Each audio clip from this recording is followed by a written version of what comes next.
আমাদের সঙ্গে সত্যজিৎবাবু রয়েছেন, তার কাছে চলে আসি, কারণ যেহেতু আইনের মধ্যে ঢুকে গেলাম, আদৌ এই ধরনের কিছু জায়গা সত্যি সত্যি যদি প্রশাসন না চায়, আইন যতই থাকুক সত্যজিৎবাবু, আদৌ কি নিয়ন্ত্রণ করা সম্ভব হয়? একটা মধ্যযুগীয় বর্বরতা আমরা দেখতে পাচ্ছি, এটা তালিবানি কায়দায় সালিশি সভা বসানো, একজন মহিলাকে নিয়ে এসে হাত পা ধরে চ্যাংদোলা করে তাকে বেধড়ক বাঁশপেটা করা, একজন নাবালক ছেলে সে চুরি করেছে না করেনি তার জন্য পুলিশ আছে দেখার জন্য, পুলিশের কাছে তাকে আমি হ্যান্ড ওভার করলাম না, আমি নিজে ক্লাব ঘরে ডেকে নিয়ে এসে তার জামা কাপড় খুলিয়ে তার গোপনাঙ্গ সাঁড়াশি দিয়ে চেপে ধরলাম। এটা কোন ধরনের সমাজ ব্যবস্থা হতে পারে? কোন ধরনের মানে বিচার ব্যবস্থা হতে পারে? এটা তো বিচার কোনো কিছু হতে পারে না। এটা তো মানে একটা মধ্যযুগীয় চূড়ান্ত বর্বরতা, অসভ্যতা, মানে নৃশংস কায়দা একটা। এবং এগুলো, এই ভিডিওগুলো আসার পরে তবে পুলিশ ব্যবস্থা নেবে। কোনো এলাকায় যদি এরকম ঘটনা ঘটছে, আমার এটাও জানতে ইচ্ছে করছে সেই এলাকার মানুষজন স্বতঃপ্রণোদিত হয়ে কেন পুলিশকে জানাচ্ছে না? পুলিশ কেন ব্যবস্থা নিল না এখনো পর্যন্ত? চোপড়ার ঘটনায় যাই মেয়েটাকে মাটিতে ফেলে মারা হলো, সেই মেয়েটি ক্যামেরার সামনে এসে বলছে কি যারা আমার ভিডিও পোস্ট করেছেন তাদের বিরুদ্ধে আমি অভিযোগ জানিয়েছি, এফআইআর করেছে, অথচ যে তাকে মারলো রাস্তায় ফেলে সালিশি নিদান দিয়ে, তার বিরুদ্ধে কোনো অভিযোগ নেই। সত্যজিৎবাবু, প্রথম কথা হচ্ছে, দেখুন, আমি প্রশাসনের লোক, পুলিশে আমি দীর্ঘ 40 বছরের বেশি কাজ করেছি।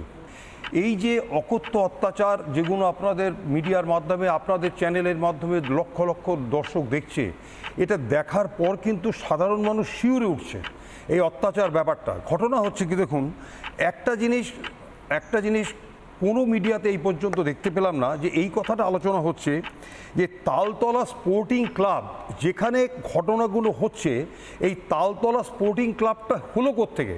তালতলা, আমি যতটুকু খবর নিয়েছি সেটা হচ্ছে তালতলা স্পোর্টিং ক্লাবটা হচ্ছে ওখানকার পৌরসভার জায়গায় তৈরি করা, এবং পৌরসভায় নিজেই তৈরি করে দিয়েছিল 2011 সালের আগে। এবং সেখানে এখন পর্যন্ত, অর্থাৎ এখন একটা নতুন স্ট্রেন হচ্ছে যে পৌরসভা থেকে ক্লাব তৈরি করে দেওয়া হচ্ছে, সেই তৈরিতে সেখানে ক্লাবের ভিতরে অসামাজিক কাজ হচ্ছে এবং প্রচণ্ড পরিমাণে অত্যাচার হচ্ছে, সাধারণের তোলাবাজির ঠেক হয়েছে। এইটা কেন কামারহাটি পৌরসভা তালতলা স্পোর্টিং ক্লাবটাকে রাখতে পারলো? নাম্বার 1। নাম্বার 2 হচ্ছে, এখন পর্যন্ত একজন লোক হাইকোর্ট কিংবা কোনো কোর্টে কিংবা কোনো মিডিয়াতে এই প্রশ্নটা আসলো না যে তালতলা স্পোর্টিং ক্লাবের এগেনস্টে ক্লাবগতভাবে এর অ্যাকশন নেওয়া দরকার আছে। ঠিক। নাম্বার 2, এবার দ্বিতীয় প্রশ্ন, যারা এই যে জয়ন্ত সিংয়ের কথা দেখাচ্ছেন কিংবা জেসিবির কথা কি শাহজাহানের ব্যাপারে, এরা কিন্তু একদিনের তৈরি হয়নি, এরা দীর্ঘদিনের তৈরি। একটা জিনিস সঞ্চালিকা ম্যাডাম মাথায় রাখতে হবে, আমরা পুলিশ অফিসাররা যারা ছিলাম, আমরা দীর্ঘদিন চাকরিতে দেখেছি যে কোনো ক্রিমিনাল, যে কোনো অ্যান্টি সোশ্যাল, তারা সবসময় চায় তাদের উপরে একটা পলিটিক্যাল ছাতা যেন থাকে। মেনলি তারা যে সরকার থাকে সেই সরকারের দিকে চলে আসে। এটা শুধু এখানকার গভর্নমেন্ট নয়, এটা এই যে আতিকুর রহমানকে যাকে এনকাউন্টার করে দিয়েছিল, গুলি করে দিয়েছিল আতিকুর রহমান,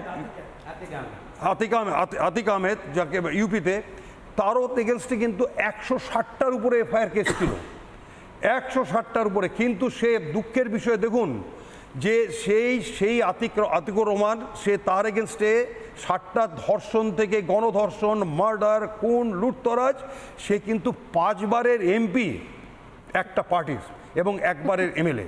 অর্থাৎ সেখানকার একটাই কথা বলে হয় না, মানুষ তো আমাদেরকে চাইছে, জনগণ তো আমাকে চাইছে, জনগণ চাইছে না, জনগণ ভয়ে ভীতিতে দিচ্ছে। এই জয়ন্ত সিং যে আছে, জয়ন্ত সিংয়ের একটা কথা বলি ম্যাডাম, দেখুন, জয়ন্ত সিং যখন তাদের ক্লাবের মধ্যে লেখা আছে কিংবা দেখবেন সভাপতি একজনের নাম আছে, তার ছবিও আছে, আমি নামটা বলছি না, আমি পলিটিশিয়ান নই, আমি পলিটিক্সের মধ্যে ঢুকবো না, কিন্তু মাথায় হচ্ছে আজকে সেই লোকটা যিনি সভাপতি আছেন কিংবা সভাপতির ছবি দেখানো হচ্ছে, তিনি কেন দাঁড়িয়ে বললেন না যে তোমরা এই ক্লাবের মধ্যে ক্রিমিনাল অ্যাক্টিভিটি করছো, তোমাদের অত্যাচার করছো, সাধারণ মানুষের থেকে তোলা তুলছো, তোমরা নানা জায়গায় গিয়ে মারপিট করছো, বোমবাজি করছো, এবং না কোনো জায়গায় যদি 2 কাঠা জায়গারও যদি আপনি বাড়ি করেন তাহলে সেখানে গিয়ে জয়ন্ত সিংকে টাকা দিতে হবে।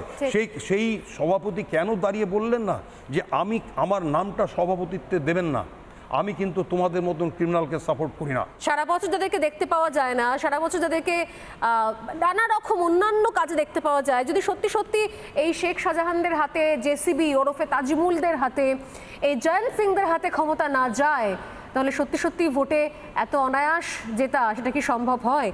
অনুভব মাইতির থেকে উত্তর নেব। সোশ্যাল মিডিয়া ইনফ্লুয়েন্সার অনুভব, যে ছবিগুলো আমরা, যে ভিডিওগুলো আমরা পেয়েছি সাম্প্রতিক সময়, শুধুমাত্র আপনি যেহেতু সোশ্যাল মিডিয়ায় কাজ করেন, আপনার কথা শোনা যায় বলে আমি বলছি, এত ভয়ঙ্কর সেই ছবিগুলো, সেই ভিজুয়ালগুলো, যে সেগুলো আমরা অনেক সময় সোশ্যাল মিডিয়ায় আপলোড পর্যন্ত করতে পারি না, এমনকি ব্লার করেও পারি না।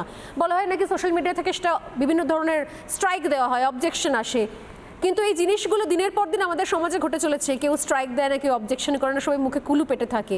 শুধুমাত্র রাজনীতিবিদরা জানতে পারেন না বলে তাই, নাকি জেনে শুনে এদেরকে লালন পালন করে প্রশ্রয় দিয়ে বড় করেন, কারণ আখেরে নিজের সিটটা বার করতে হবে, টিকিটটা জিততে হবে তাই? অনুভব, দেখুন, বেঙ্গল হ্যাজ ফেল্ড মি। আমি আশা করি আজকে এই যে আলোচনা সভা হচ্ছে সেখানে সবচেয়ে ছোট বয়সের ছোট আমি, এবং আপনারা ভাবুন যে আপনারা আমাদের জন্য কি পলিটিক্যাল ডিসকোর্স ছেড়ে যাচ্ছেন। একটা দেশে বা একটা রাজ্যে পলিটিক্যাল ডিসকোর্স ঠিক করে শাসক দল। আমাদের রাজ্যে শাসক দল কি ডিসকোর্স ছেড়ে যাচ্ছে, আমরা যারা রাজনীতি বিমুখ হচ্ছি না, আমরা যারা রাজনীতিকে ভালোবাসছি, আমরা যারা ছাত্র সমাজ যারা মনে করছি রাজনীতিকে দূষণমুক্ত করা যায়, তারা কী নিয়ে আলোচনা করার কথা ছিল আজকে?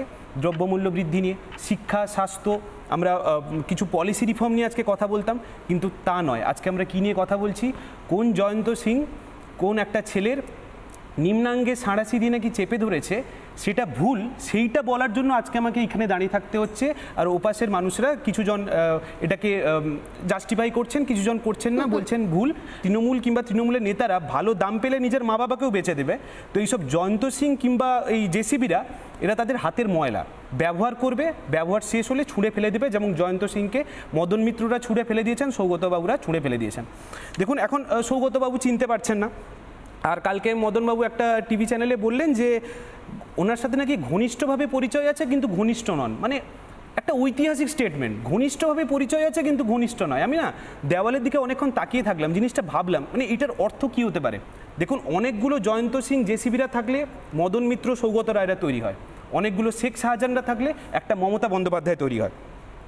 দেখুন, মদন মিত্ররা ভোটের সময় বলেছিলেন দমদম দাওয়াইয়ের কথা। এবারে এই মদন মিত্ররা কি রাস্তায় নেমে দমদম দাওয়াই দেয় না, বা কিংবা ওআরএস খাওয়ানোর কথা ইত্যাদি বলেছিলেন। এটা কিন্তু মদন মিত্ররা করে না, কিংবা মদন মিত্রের ছেলেরা, মদন মিত্র নিজের ছেলেকে রাস্তায় লেলিয়ে দেন না যে তোরা গিয়ে মারপিট কর, তুই গিয়ে ছাপ্পা দে। কাদের করে? দেখবেন আপনার বাড়ির পাশের ছেলেটা যারা আনএমপ্লয়েড, তাদেরকে এই নেতারা ধরে আনবে। আপনারা দেখলে চিনতে পারবেন তাদের মানে তাদের রূপ, যে এরা যে তৃণমূলের হয় ইন্টার্নশিপ করছে একটা, সেটা কিন্তু আপনি দেখলে বুঝতে পারবেন। কি এদের গাল ভরা দাড়ি, দেখবেন হাতে একটা বালা, 5টা আঙুলে 10টা সোনার আংটি, দিলেই বুঝতে পারবেন এরা তৃণমূলের হয়, দালালি করে। আমি এইটুকুই বলছি, দিনের শেষে কিন্তু সেই বুদ্ধিমান নেতারা তারা কিন্তু রাস্তায় নেমে মারামারি করেন না, আনটিল অ্যান্ড আনলেস তারা যদি গবেট হয়। এবারে সোহম চক্রবর্তী এবারে আমার উপরে কেস করতে পারেন তাকে গবেট বলার জন্য, সেটা অন্য ব্যাপার, সে কেস করলে স্বাগত ওনাকে। আমি আজকে প্যারোডি করি, আমি তৃণমূলের এগেনস্টে কথা বলি, আমি শাসক দলের এগেনস্টে কথা বলি, সেটা তৃণমূল হোক বিজেপি হোক, যদি কখনো সিপিএমের হয়ে বলার দরকার হবে আমি সেটাও বলবো। আমি বলি কালকে হতে পারে আমাকেও পার্টি অফিসে তুলে নিয়ে পেটালো, উত্তম মধ্যম পেটালো, করতে পারে, কারণ ওরা 29টা সিট পেয়েছে। বেশ, না আমি জাস্ট আমি এইটা বলে শেষ করব যে এই এত কিছুর পরেও যারা তৃণমূলকে ভোট দিয়েছেন, তৃণমূলের যারা ভোটার আছেন এবং যারা সাধারণ মানুষ আছেন, তারাও মনে করেন যে এত কিছুর পরেও সব কিছু মনে রাখা হবে। আমি জাস্ট 4টা লাইন দিয়ে শেষ করব। নিশ্চয়ই। সব মনে রাখা হবে, সব কিছু মনে রাখা হবে। সহনাগরিক রাস্তায় পড়ে যখন খায় বেধড়ক লাঠি, আর টাকার পাহাড়ে মহাসুখে থাকে মদন ও তার সাথী। বুকে বুকে জমা আগুনের স্তূপ কাঁটা হয়ে গাঁথা রবে। বাংলার ঘরে ঘরে একদিন শিরদাঁড়া সোজা হবে। সব মনে রাখা হবে, সব কিছু মনে রাখা হবে। নিয়মের বশে ঘুরছে ক্রমে সময়ের এক চাকা। জেনে রেখো রানী, শাক দিয়ে আর যাবে না মাছ ঢাকা। তোমার করা সমস্ত পাপের শীঘ্রই বিচার হবে। 29-এর দম্ভ একদিন শূন্যে মিশে যাবে, সেদিন সব মনে রাখা হবে, সব কিছু মনে রাখা হবে। Thank you.